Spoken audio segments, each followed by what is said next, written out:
आज राष्ट्रीय खेल दिवस के उपलक्ष्य में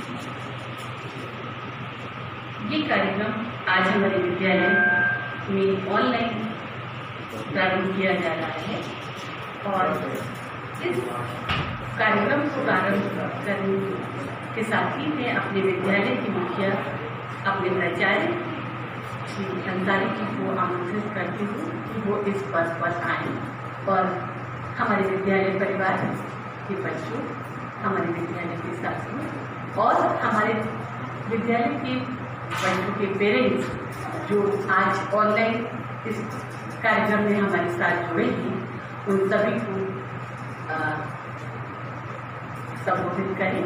और ये कार्यक्रम राष्ट्रीय खेल दिवस हर साल हमारे विद्यालय में मनाया जाता है, लेकिन इस वर्ष ऑनलाइन होने की वजह से ये कार्यक्रम हम इस प्रकार घर बैठ करके सब एक दूसरे से जुड़ करके इस कार्यक्रम को मना रहे हैं।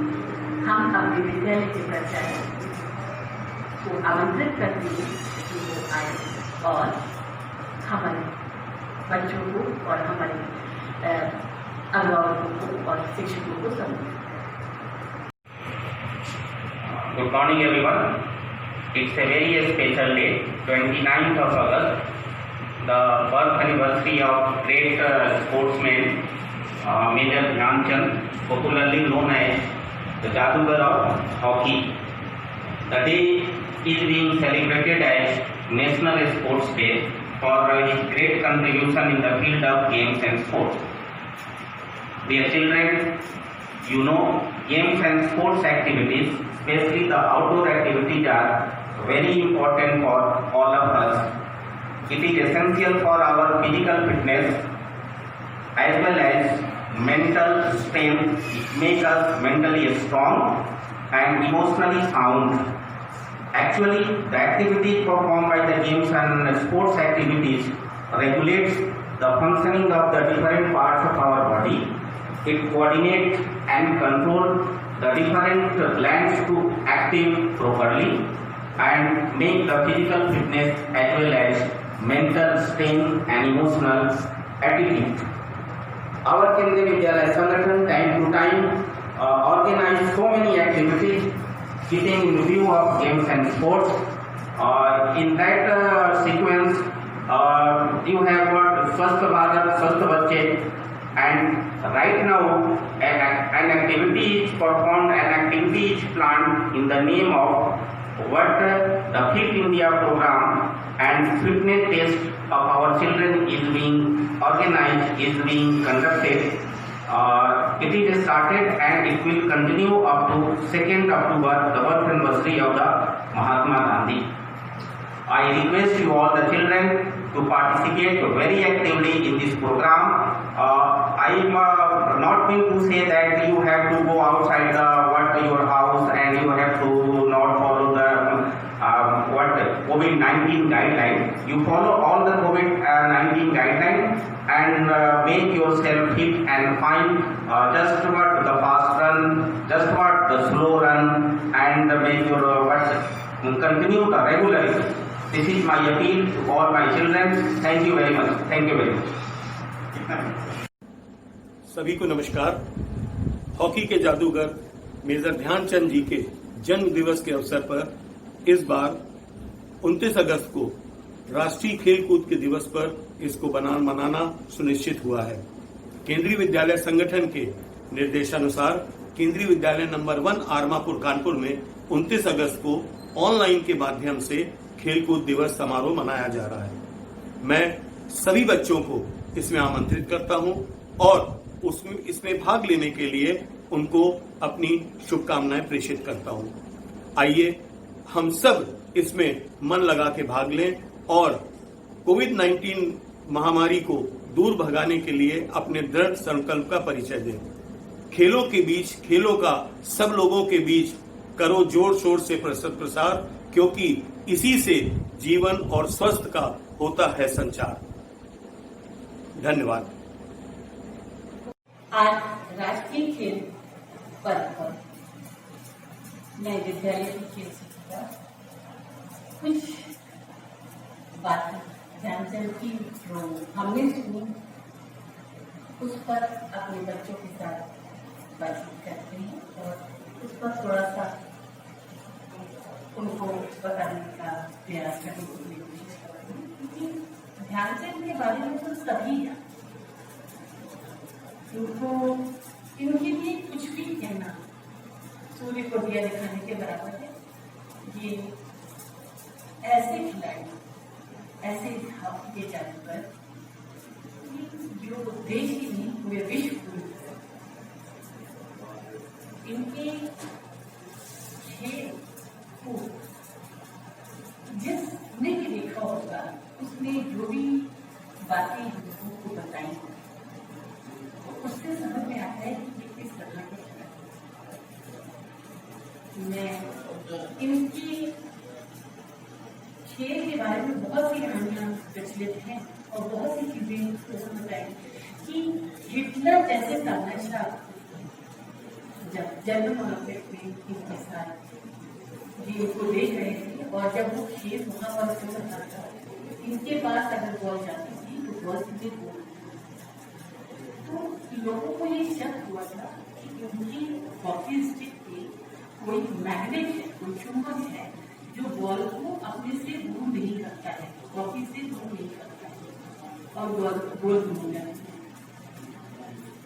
इस बात को लेकर के इनकी हॉकी टेस्टिंग भी कोई नई हॉकी को चेक भी किया गया, लेकिन उसको कुछ नहीं मिला। इसके अलावा उन्होंने इनको अपनी कंट्री में फील्ड मार्शल के पद पर तैनात करने के लिए प्रलोभन कि मैं तुम्हें इस पद पर, सबसे उच्च पद पर हासिल करूंगा अगर तुम मेरी कंट्री से खेलो। जब उस आमंत्रण को उन्होंने अस्वीकार कर दिया और उन्होंने ये कहा कि मैं अपने देश के लिए खेलूंगा, मैं हॉकी अपने देश के लिए खेलूंगा, ये इस बात को दर्शाता है कि देश प्रेम की भावना खेल से हमें कैसे आती। और उन्होंने सच में उस आमंत्रण को अस्वीकार करके अपने देश के लिए और ओलंपिक्स में हमें गोल्ड मेडल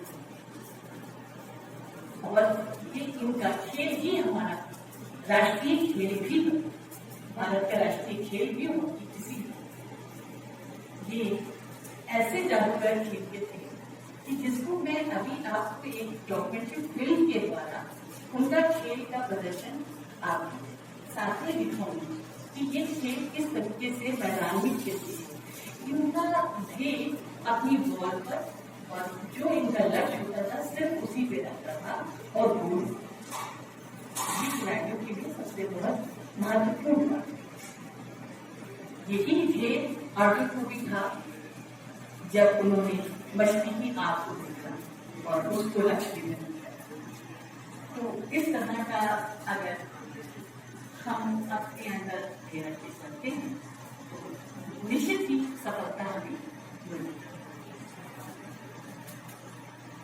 ध्यानचंद जी ये सभी चर्चाएं, ये सब की सब ग्रुप जानते थे और आपके साथ सबने ये शेयर भी किया। हमारे जो मुख्य अतिथि के रूप में आए हमारे प्राचार्य जी ने भी बताया, उप प्राचार्य जी ने बताया, सभी ने आपको बताया और जो हमारे खेल संघ के उन्होंने भी आपको इनके बारे में बताया। लेकिन ध्यानचंद जी एक चीज मैं आपको और बताऊंगी कि ध्यानचंद का निवास स्थान झांसी यानी उत्तर प्रदेश झांसी में ही था और आज भी झांसी स्टेशन से जब हम अंदर होते हैं, जब हम ट्रेन से जाते हैं तो झांसी शहर में उनको सम्मान देने के लिए पहाड़ी के ऊपर उनकी एक बहुत बड़ी स्टैचू हुई है, वो लगाकर रखी हुई है कि पूरे झांसी को दिखाई जाए। ये भी एक खिलाड़ी को सम्मान देने के लिए उस झांसी जैसे शहर के लिए नहीं किया, ये भी एक बहुत सराहनीय काम है। तो बहुत अधिक मैं इनके ऊपर ना होते, इनको आज हम बच्चे देखते हैं डॉक्यूमेंट्री फिल्म के द्वारा कि इन्होंने इस खेल को कैसे मैदान में खेला और किस तरह से ये हम लोग भारत जो था वो मैच को जीता। आगे चलिए अब हम डॉक्यूमेंट्री फिल्म के बारे में। किसी खिलाड़ी की महानता को नापने का सबसे बड़ा पैमाना है कि उसके साथ कितनी किंवदंतियां जुड़ी हुई हैं। इस हिसाब से तो मेजर ध्यानचंद का कोई जवाब नहीं था। हॉलैंड में लोगों ने उनकी हॉकी स्टिक तोड़वाकर देखी थी कि कहीं उसमें चुंबक तो नहीं लगा है। जापान के लोगों को अंदेशा था कि उन्होंने अपनी स्टिक में गोंद लगा रखी है।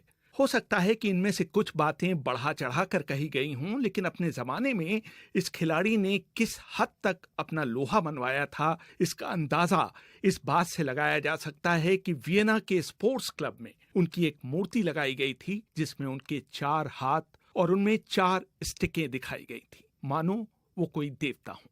पूर्व ओलंपियन कमांडर नंदी सिंह ने बीबीसी से बात करते हुए कहा था, अब दुनिया कहती है जी उनके हॉकी के साथ बॉल जो है चिपक जाता था। वो एक ऐसे प्लेयर थे जो कि बॉल को अपने पास रखते ही नहीं थे। ये गलत ख्याल है कि वो बहुत ड्रिबलिंग करते थे। वो बिल्कुल ड्रिबल नहीं करते थे। वो एकदम पास देते थे, सही पास देते थे और एक इंच का मिना हुआ पास देते थे जो कि आगे जिसको देना है पास, जिसको रिसीव करना है उसको कोई तकलीफ ना हो। उसके राइट फुट के सामने बॉल खड़ा हो और वो आगे लेके भागे। उनकी जो काबिलियत थी वो सबसे अच्छी वो थी गोल स्कोरिंग। किसी भी एंगल से वो गोल स्कोर कर सकते थे, कहीं भी हो। उन्होंने बॉल जो है वो जैसा ऐसे है कि जो 2 पोल हैं उनके दिमाग में गड़े हुए और उनके बीच में से बॉल जाना है। उनकी स्कोरिंग पावर बहुत ही अच्छी थी। ध्यानचंद की सौम्यता और नेक नियति के सभी कायल थे। ध्यानचंद की पत्नी स्वर्गीय जानकी देवी ने एक बार बीबीसी को उनके बारे में एक दिलचस्प किस्सा सुनाया था। कलकत्ता गए खेलने को तो एक प्लेयर ने इनको एक सर में हॉकी मार दिया। उन्होंने उस लड़के का प्लेयर का कंधा थपथपाया। शाबाश बेटा, कोई बात नहीं है। अब 10 मिनट रह गए थे खेलने का। 10 मिनट में इनने 3 गोल ठोक दिए। तो कहने लगे मैंने बदला ले लिया। 1936 के बर्लिन ओलंपिक में उनके साथ खेले और बाद में पाकिस्तान के कप्तान बने INS दारा ने वर्ल्ड हॉकी के एक अंक में लिखा था, ध्यान के पास कभी भी तेज गति नहीं थी, बल्कि वो धीमा ही दौड़ते थे, लेकिन उनके पास गैप को पहचानने की गजब की क्षमता थी। बाएं फ्लैंक में उनके भाई रूप सिंह और दाएं फ्लैंक में मुझे उनके बॉल डिस्ट्रीब्यूशन का बहुत फायदा मिला। डी में घुसने के बाद वो इतनी तेजी से शॉट लगाते थे कि दुनिया के बेहतरीन से बेहतरीन गोलकीपर के लिए भी कोई मौका नहीं रहता था। 2 बार के ओलंपिक चैंपियन रहे केशव दत्त ने एक बार हमें बताया था कि बहुत से लोग उनकी मजबूत कलाइयों और ड्रिबलिंग के कायल थे, लेकिन उनकी असली प्रतिभा उनके दिमाग में थी। वो उस ढंग से हॉकी के मैदान को देख सकते थे जैसे शतरंज का खिलाड़ी चेस बोर्ड को देखता है। उनको बिना देखे ही पता होता था कि मैदान के किस हिस्से में उनकी टीम के खिलाड़ी और प्रतिद्वंदी मूव कर रहे हैं। याद कीजिए 1986 के विश्व कप फुटबॉल का फाइनल, माराडोना ने बिल्कुल ब्लाइंड एंगल से बिना आगे देखे 30 गज लंबा पास दिया था जिस पर बुरुचागा ने विजयी गोल दागा था। किसी खिलाड़ी की संपूर्णता का अंदाजा इसी बात से होता है कि वो आंखों पर पट्टी बांधकर भी मैदान की ज्योमेट्री पर महारत हासिल कर पाए। केशव दत्त का कहना है, जब हर कोई सोचता था कि ध्यानचंद शॉट लेने जा रहे हैं, वो गेंद को पास कर देते थे, इसलिए कि वो स्वार्थी नहीं थे, जो कि वो नहीं थे, बल्कि इसलिए कि विरोधी उनके इस मूव पर हतप्रभ रह जाएं। जब वो इस तरह का पास आपको देते थे तो जाहिर है आप उसे हर हाल में गोल में डालना चाहते थे। 1947 के पूर्वी अफ्रीका दौरे में उन्होंने केडी सिंह बाबू को गेंद पास करने के बाद अपने ही गोल की तरफ मुंह मोड़ लिया और बाबू की तरफ देखा तक नहीं। बाद में उनसे जब उनकी इस अजीब हरकत का कारण पूछा गया तो उनका जवाब था, अगर उस पास पर भी बाबू गोल नहीं मार पाते तो उन्हें मेरी टीम में रहने का कोई हक नहीं था। केजी कक्कड़ अपने जमाने के नामी कमेंटेटर और हॉकी खिलाड़ी थे। एक बार उन्होंने बीबीसी को पाकिस्तान में ध्यानचंद की लोकप्रियता का एक दिलचस्प किस्सा सुनाया। अफगानिस्तान में अगस्त के महीने में जश्न आजादी मनाया जाता है। मुझे 2 दफा मौका मिला कि मैं उस जश्न में शामिल हूँ। पहले 1949 में, जबकि भारत की इंडियन हॉकी फेडरेशन की टीम अफगानिस्तान गई हुई थी, और दूसरी दफा 1952 में, जबकि उन्होंने दादा ध्यानचंद को बुलाया हुआ था एज चीफ गेस्ट। ये जो जर्नी थी 1952 की, वो हमने दिल्ली से पेशावर तक तक बाई ट्रेन की, और लाहौर पर जब हम आए वो पाकिस्तान का हिस्सा बन चुका था, तो इतना हजूम था कि वहाँ के जो प्लेटफॉर्म टिकट थे वो खत्म हो गए। हर एक चाहता था कि वो दादा ध्यानचंद से मिले। और आप अगर जानते हैं कि दादा ध्यानचंद पंजाब रेजिमेंट में थे और सारी हॉकी उन्होंने पंजाब रेजिमेंट की तरफ से जेहलम में ही खेली, तो वहाँ के लोग जो थे वो दीवाने थे, फिदा थे, वो चाहते थे कि इस व्यक्ति के हम दर्शन करें। और जब वो गाड़ी पिशावर पहुंची, जो कि आखिरी पाकिस्तान का रेलवे डेस्टिनेशन है, तो वो गाड़ी 3 घंटे लेट थी और हमारे पास कितना खाना था मुझे मालूम नहीं, तो उस खाना को डिस्पोज करते हुए हमें बहुत मुश्किल हुई। 1936 के ओलंपिक खेल शुरू होने से पहले एक अभ्यास मैच में भारतीय टीम जर्मनी से 4-1 से हार गई। ध्यानचंद ने अपनी आत्मकथा गोल में लिखा, जब तक मैं जीवित रहूंगा इस हार को कभी नहीं भूलूंगा। इस हार ने हमें इतना हिलाकर रख दिया कि हम पूरी रात सो नहीं पाए। हमने तय किया कि इनसाइड राइट पर खेलने के लिए INS दारा को तुरंत भारत से हवाई जहाज से बर्लिन बुलाया जाए। जर्मनी के खिलाफ फाइनल मैच 14 अगस्त 1936 को खेला जाना था, लेकिन उस दिन बहुत बारिश हो गई, इसलिए मैच अगले दिन यानी 15 अगस्त को खेला गया। मैच से पहले मैनेजर पंकज गुप्ता ने अचानक कांग्रेस का झंडा निकाला, उसे सभी खिलाड़ियों ने सैल्यूट किया। उस समय तक भारत का अपना कोई झंडा नहीं था, वो एक गुलाम देश था, इसलिए यूनियन जैक के तले ओलंपिक खेलों में भाग ले रहा था। बर्लिन के हॉकी स्टेडियम में उस दिन 40,000 लोग फाइनल देखने के लिए मौजूद थे।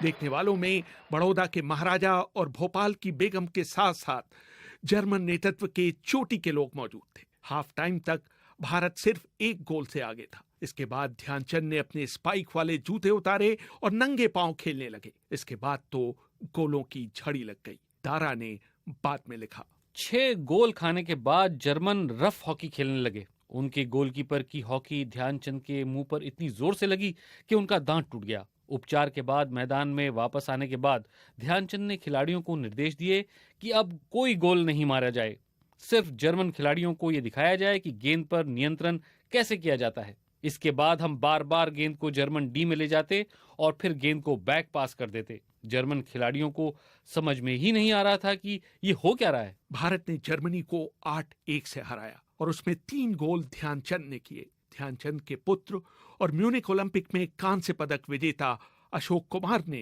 बीबीसी को बताया, 72 की बात है, मैं प्रैक्टिस करने के लिए वहाँ पर हमारी टीम मौजूद थी ग्राउंड के ऊपर और हम लोग प्रैक्टिस कर रहे थे। तो एकाएक मैंने देखा कि एक स्ट्रेचर के ऊपर एक शख्स चले आ रहे हैं, लोग उनको लेके आ रहे हैं। तो उन्होंने पूछा, इंक्वायर किया कि अशोक कुमार कौन है, तो उन्होंने पता तो मुझसे मिलने आए और उसके बाद वो इतने भावपूर्ण तरीके से उन्होंने मुझसे बातें करी ध्यानचंद के बारे में। और उस टाइम की कटिंग्स जो 36 की कटिंग्स जर्मन में निकली थी वो उन्होंने मुझे दिखाई और एक बंडल जो था वो पूरा दिखाया कि ये तुम्हारे पिताजी Dhyanchand, father was like this like that, like छोटी टूटी फूटी अंग्रेजी में, बट आई कुड अंडरस्टैंड क्या कहना चाहते हो। तो ध्यानचंद के अंदर ऐसी क्या खास बात रही होगी उस जमाने में। 36 में ब्रिटिश आर्मी में रहे और सिपाही से मेजर के पद तक पहुंचे, ये भी एक बहुत बड़ी बात उस जमाने में, जबकि हम गुलाम देश के निवासी थे। लेकिन उन्होंने भी उतनी महत्ता दी उनको कि एक मामूली सिपाही को उन्होंने एक ऑनरी मेजर का पद दिया। भारत लौटने के बाद ध्यानचंद के साथ एक मजेदार घटना हुई। फिल्म अभिनेता पृथ्वीराज कपूर ध्यानचंद के फैन थे।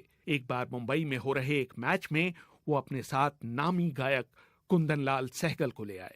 ध्यानचंद पर लिखी एक किताब में निकेत भूषण लिखते हैं, हाफ टाइम तक कोई गोल नहीं हो पाया। सहगल ने कहा कि उन्होंने दोनों भाइयों का बहुत नाम सुना है। मुझे ताज्जुब है कि आप में से कोई आधे समय तक एक गोल भी नहीं कर पाया। रूप सिंह ने तब सहगल से पूछा कि क्या हम जितने गोल मारें उतने गाने हमें आप सुनाएंगे। सहगल राजी हो गए।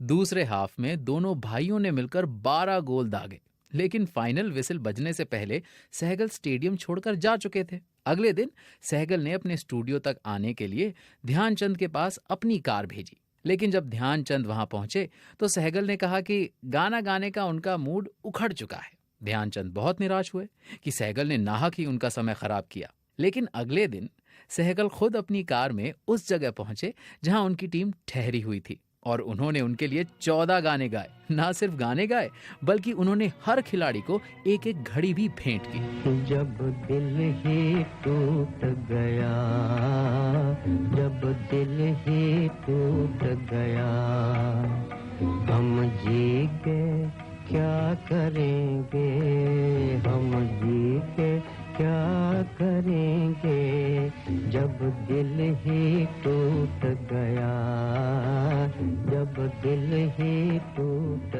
गया। रेहान फदल, BBC, दिल्ली। योगः कर्मसु कौशलम। योग जीवन जीने की कला है। योग हमें शारीरिक एवं मानसिक रूप से स्वस्थ बनाता है। आज जब हम इन विषम परिस्थितियों में बाहर निकलकर व्यायाम नहीं कर सकते हैं, तब हमारे नन्हे मुन्ने बच्चे घर पर रहकर ही विविध योगाभ्यास कर रहे हैं, जो उन्हें मानसिक रूप से मजबूत बना रहा है और शारीरिक रूप से स्वस्थ रखता है। बच्चे सकारात्मक ऊर्जा के साथ ऑनलाइन होने वाली विविध गतिविधियों में बढ़ चढ़ करके हिस्सा ले रहे हैं। आइए अब हम आपका परिचय करवाते हैं अंतर्राष्ट्रीय योग गुरु श्री सुनील सिंह जी से। श्री सुनील सिंह जी 32 सालों से दुनिया को योग सिखा रहे हैं। वे अंग्रेजी, हिंदी, भोजपुरी और पंजाबी भाषा में लोगों को योग की जानकारी देते हैं। उनका मानना है योग सिर्फ आसन नहीं है, बल्कि एक जीने का तरीका है। योग हमें मानसिक, शारीरिक और आध्यात्मिक रूप से मजबूत बनाता है। तो चलिए आज हम सुनते हैं श्री सुनील सिंह जी के विचार खेलों के बारे में। नमस्कार दोस्तों, मेरा नाम है योग गुरु सुनील सिंह। 29 अगस्त को राष्ट्रीय खेल दिवस सारे भारतवर्ष में मेजर ध्यानचंद जी की जयंती पर मनाया जाता है। मेजर ध्यानचंद, जिन्होंने भारतीय हॉकी को और भारत को अंतर्राष्ट्रीय पटल में स्थापित किया। मेजर साहब ऐसा व्यक्तित्व जिनके अंदर खेल भावना थी, राष्ट्र के प्रति समर्पण प्रेम था। परिणाम स्वरूप हमारे देश का परचम सारे विश्व में लहराया। राष्ट्रीय खेल दिवस केंद्रीय विद्यालय संगठन भी भारतवर्ष में मनाता है। इस दिन हर जगह अलग अलग खेलों का आयोजन होता है, जैसे हॉकी, फुटबॉल, वॉलीबॉल, एथलेटिक्स इत्यादि। खेल का हमारे जीवन में क्या महत्व है, आज मैं इस वीडियो के माध्यम से थोड़ी सी रोशनी डालूंगा। खेल जिस तरह हमें वायु, जल, धूप, ज्ञान, उसी तरह से खेल को भी हमारे जीवन में हमें एक अपना अभिन्न अंग बनाना चाहिए। खेल हमारा मानसिक और शारीरिक विकास करता है। खेल के द्वारा हमारा संपूर्ण सर्वांगीण विकास होता है। खेल हमें बंधुत्व, अपनापन, राष्ट्र प्रेम, एक दूसरे के प्रति भाईचारा, प्रतिस्पर्धा का भाव और एक दूसरे से आगे बढ़ने के लिए हमें प्रेरित करता है। खेल के द्वारा जो लोग भी खेल खेलते हैं वो लोग मानसिक रूप से काफ़ी स्ट्रांग होते हैं। उसका मूल कारण क्या होता है? खेल के जब हम खेलते हैं तो हम बाहर जब आउटडोर गेम खेलते हैं तो हम प्रत्यक्ष और अप्रत्यक्ष रूप से सूर्य की रोशनी के नीचे आते हैं। परिणाम स्वरूप क्या होता है? हमें सूर्य के द्वारा 7 कलर्स मिलते हैं जो हमारे बॉडी के 7 चक्रास को एक्टिवेट करते हैं। 7 चक्रास जो हमारा एंडोक्राइन सिस्टम है। खेल हमें मानसिक रूप से किस प्रकार से सबल बनाता है? हमारी बॉडी में फील गुड हार्मोन्स का सिक्रेशन करता है। परिणाम स्वरूप क्या होता है? हमारी एकाग्रता बढ़ जाती है, हमारा क्रोध पर नियंत्रण हो जाता है, हम पेशेंस डेवलप करते हैं। और उसके अलावा शारीरिक रूप से हमें क्या लाभ देता है? जब हम खेल का निरंतर अभ्यास करते हैं तो हमारे शरीर से पसीना निकलता है। परिणाम स्वरूप क्या होता है कि हमारे शरीर से टॉक्सिन्स बाहर निकलते हैं, फिजिकल एंड मेंटल। हमारा जो शरीर है वो गति करने के लिए बनाया गया है। यदि हम बचपन से ही खेलों में रुचि लेना शुरू करते हैं तो हमारा जो आप देखेंगे मूलभूत व्यवहार आचरण धीरे धीरे वो राष्ट्र के प्रति समर्पित होने लगता है, बंधुत्व के प्रति समर्पित होने लगता है और एकता के प्रति। क्योंकि खिलाड़ी मिलकर खेलते हैं, किसी देश, धर्म, जात, संप्रदाय आदि से दूर होकर। इसलिए हर बच्चे को अपने जीवन में खेलों का समन्वय करना चाहिए। पढ़ाई के साथ साथ आपको किसी भी प्रकार का खेल या योग को अपने जीवन में अपनाना चाहिए। और ये भी देखा गया है जो लोग खिलाड़ी हैं या खेल खेलते हैं वो किसी भी क्षेत्र में काफी अच्छा काम करते हैं। इस संदेश के द्वारा मैं भारतवर्ष में इस दिवस को मनाते हुए ये कहना चाहता हूं, हर बच्चा आज यदि खेल को अपने जीवन में अपनाता है तो आज का बच्चा कल का नेता, परसों का अभिनेता और अधिकारी बनेगा। इन शब्दों के द्वारा मैं अपनी वाणी को विराम देता हूं। धन्यवाद, नमस्कार। आज 29 अगस्त राष्ट्रीय खेल दिवस के शुभ अवसर पर आप सभी को बहुत बहुत शुभकामनाएं। केंद्रीय विद्यालय संगठन पूरे वर्ष भर अपने विभिन्न प्रतियोगिताओं के दौरान बहुत बेहतरीन तरीके से अपने छात्र छात्राओं को खेलों में जिस तरीके से इन्वॉल्व कर रहे हैं वो वाकई बहुत तारीफ़ काबिल है। हर नेशनल और इंटरनेशनल प्रतियोगिताओं में केंद्रीय विद्यालय के बच्चे पार्टिसिपेट करते हैं, ये देखकर बहुत खुशी होती है। जिस तरीके से केंद्रीय विद्यालय के प्रिंसिपल और उनके फिजिकल टीचर्स बच्चों के खेल और सर्वांगीण विकास के लिए जिस तरीके से प्रयासरत है वो वाकई बहुत तारीफ़ काबिल है। इसी को देखकर विभिन्न CBSE और ICSE स्कूल भी उनका अनुकरण कर रहे हैं, जो बहुत अच्छी बात है, क्योंकि एक दूसरे के बेहतर चीज़ को देख के उसका अनुकरण करे ये अच्छी बात है। और साथ ही साथ अभी मैं कल स्वयं भी पाठशाला जो फुटबॉल के बच्चों का 6 से लेकर 18 साल के बच्चों का कल पाठशाला चला है जूम मीडिया में, उसमें मैंने स्वयं भी पार्टिसिपेट किया है। और खुशकिस्मती यह है कि उसमें प्रदीप दत्ता और गंगवार दोनों ही हमारे बहुत खास मित्र और स्टूडेंट में से हैं। और इसी तरीके से केंद्रीय विद्यालय संगठन अपने सारे शारीरिक शिक्षक और जितने भी स्पोर्ट्स से जुड़े हुए लोग हैं, अधिकारीगण हैं, वो इसी तरीके से बच्चों को आगे बढ़ाएं और उनको बेहतर से बेहतर प्रशिक्षण दें। अच्छे अच्छे कोचेस की जब भी ज़रूरत हो उनको बुलाएं, उनको स्पेशल ट्रेनिंग दें। इस बीच लॉकडाउन में भी बच्चों को कल पाठशाला में बहुत बेहतर चीज़ें को बताया गया, उसका अनुकरण करें। और इसी तरीके से आपका केंद्रीय विद्यालय संगठन का जो स्पोर्ट्स का रफ्तार है उसको निरंतर आगे बढ़ाते रहिए। और एक बार पुनः खेल दिवस के अवसर पर आपको बहुत बहुत शुभकामनाएं, बहुत बहुत बधाई। सभा में उपस्थित सभी गणमान्य जनों को सुप्रभात। आज हम सब यहाँ राष्ट्रीय खेल दिवस के सुअवसर पर एकत्रित हुए हैं। प्रतिवर्ष 29 अगस्त को राष्ट्रीय खेल दिवस यानी नेशनल स्पोर्ट्स डे के रूप में मनाया जाता है।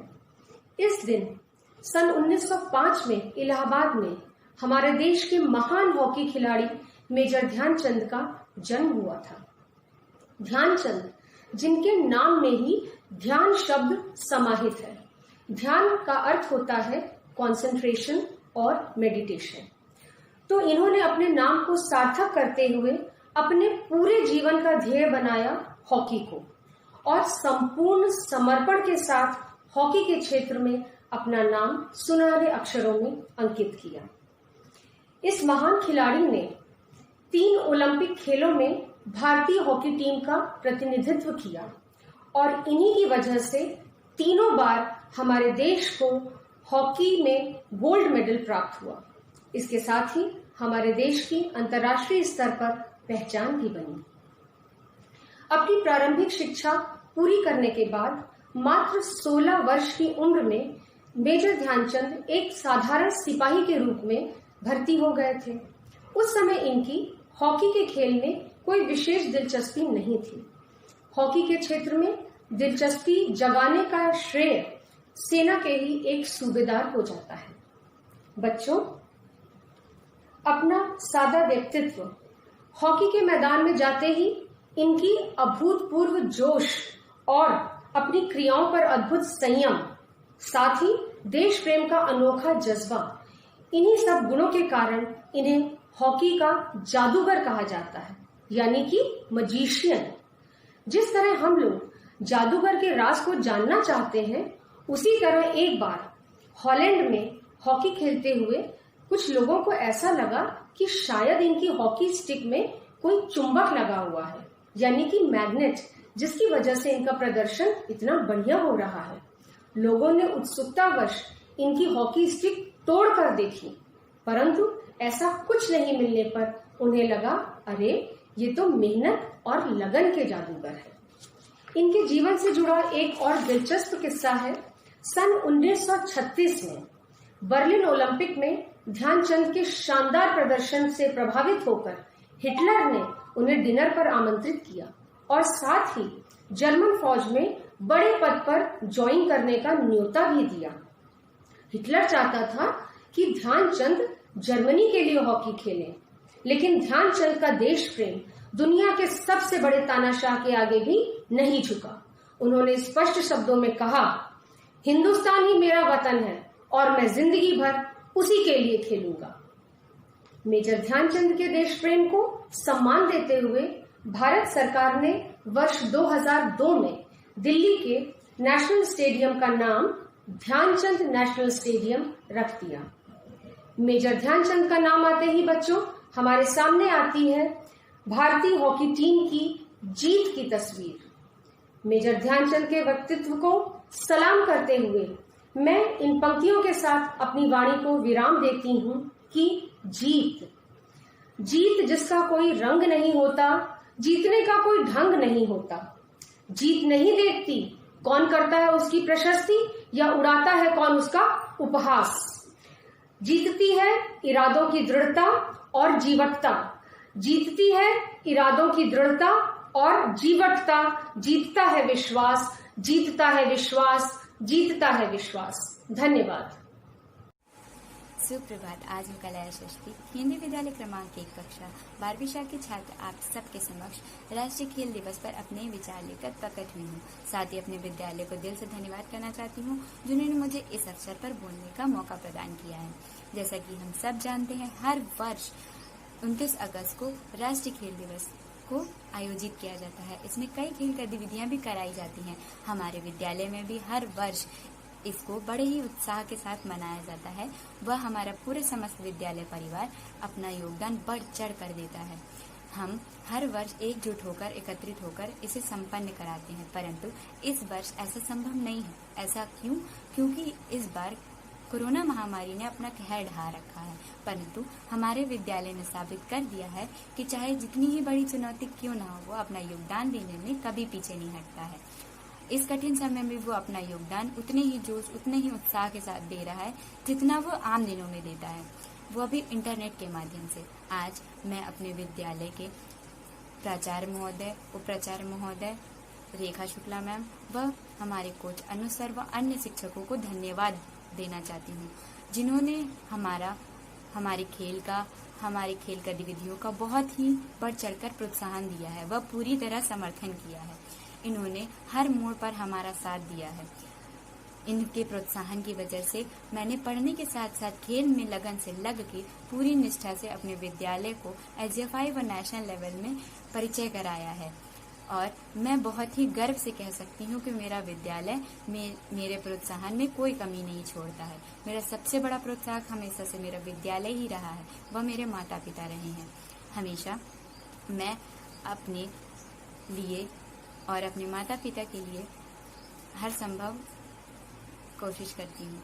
साथ ही मैं अपने सभी साथी विद्यार्थियों से अनुरोध करती हूँ कि वह भी पूरी निष्ठा व लगन से लग के किसी भी कार्य को करें। वह अपने पूरे जोश के साथ इस बार के राष्ट्रीय खेल दिवस को मनाएं। वह पढ़ाई के साथ साथ अपना योगदान खेल में भी देकर अपने देश व अपने विद्यालय को गौरवान्वित महसूस कराएं। आप सभी को फिर से राष्ट्रीय खेल दिवस की बहुत बहुत शुभकामनाएं। जय हिंद। सभी को नमस्कार। आदरणीय प्रधानाचार्य महोदय, उप प्राचार्य महोदय, शिक्षक गण एवं मेरे प्रिय साथियों, 29 अगस्त यह दिन भारतीय खेल जगत और हम सभी खिलाड़ियों के लिए बहुत ही महत्वपूर्ण एवं गर्व का दिन है। इस दिन को हम लोग राष्ट्रीय खेल दिवस के रूप में मनाते हैं। यह दिन हॉकी के जादूगर मेजर ध्यानचंद के जन्मदिन के अवसर पर उनके आदर, सम्मान और हमारे देश के प्रति उनके महत्वपूर्ण योगदानों को ध्यान में रखते हुए मनाया जाता है। मेजर ध्यानचंद, जिनको आज हम लोग हॉकी के जादूगर नाम से जानते हैं, इनका बचपन काफ़ी अभावों में बीता था। मैंने तो यहाँ तक सुना है कि खेल जगत के इस जाने माने खिलाड़ी को, जिसको आज हम लोग विजार्ड के नाम से भी जानते हैं, इनके पास खुद के लिए हॉकी स्टिक खरीदने तक के पैसे नहीं थे। इन्होंने टूटी एवं पुरानी हॉकी स्टिक से अभ्यास किया और अपने आप को एक नई पहचान दी, अपनी काबिलियत से पूरे विश्व को परिचित कराया। हमारे देश के लिए इन्होंने कई पदक जीते हैं, जिसमें से 3 ओलंपिक स्वर्ण पदक भी शामिल हैं। उनकी इसी प्रतिभा और काबिलियत के लिए उनको पद्म भूषण से भी सम्मानित किया जा चुका है। आज उनके जन्म दिवस के अवसर पर मैं पूरे केंद्रीय विद्यालय संगठन की ओर से उनको नमन करता हूं। आज राष्ट्रीय खेल दिवस पर हम ध्यानचंद जी को याद करते हुए एवं उनको प्रेरणा का एक स्रोत मानते हुए अपने मन से यह संकल्प करते हैं कि हम खेल को अपने जीवन का एक अभिन्न अंग बनाएंगे, ताकि हम अपने देश को खेल जगत की दुनिया में सर्वश्रेष्ठ स्थान दिला सकें। खेल हमें अनुशासन सिखाता है, खेल हमें स्वस्थ रखता है और खेल से ही हम काफ़ी बीमारियों से भी दूर रहते हैं। एक अनुशासित और स्वस्थ जीवन जीने के लिए हमारे जीवन में खेल की एक बहुत अहम भूमिका है। हमारा केंद्रीय विद्यालय संगठन भी खेल के प्रति काफ़ी जागरूक है और हर वर्ष प्रतिभावान खिलाड़ी तैयार कर रहा है। आज राष्ट्रीय खेल दिवस पर हम यह संकल्प लेते हैं या यह निश्चय करते हैं कि हम खेल को अपने जीवन में एक अहम स्थान देंगे और ईमानदारी एवं निष्ठा से खेलों को खेलते हुए अपने देश के प्रति पूरा योगदान देंगे। जय Hind. Nobody has seen form. It is the state of mind where you are very confident and you think very positively. And everything you think about, it's about how you treat the mind. A very good morning to all of you present over here. Today I, Tanya Pal from Kendriya Vidyalaya number 1 Admapur is here to throw some light on the celebration of National Sports Day. The National Sports Day in India is celebrated on 29th of August on the occasion of the birth anniversary of hockey legend Major Dhyan Chand. This day marks the birthday of Major Dhyan Chand Singh, the hockey player who won gold medals in Olympics for India in the year 1928, 1932 and 1936. Dhyan Chand was often called a magician in the hockey field. Such was his aura that it was spread beyond India to Germany, Japan, Holland and Britain. It is reported that the German leader Adolf Hitler was so impressed with Dhyan Chand's skills that he offered him German citizenship and a position of colonel in the German army. But Dhyan Chand refused. He played for our country and won many times. Under this National Sports Day, Kendriya Vidyalaya Sangathan organizes various sports events for students as games and sports are integral part of KVS curriculum for ensuring overall development of students.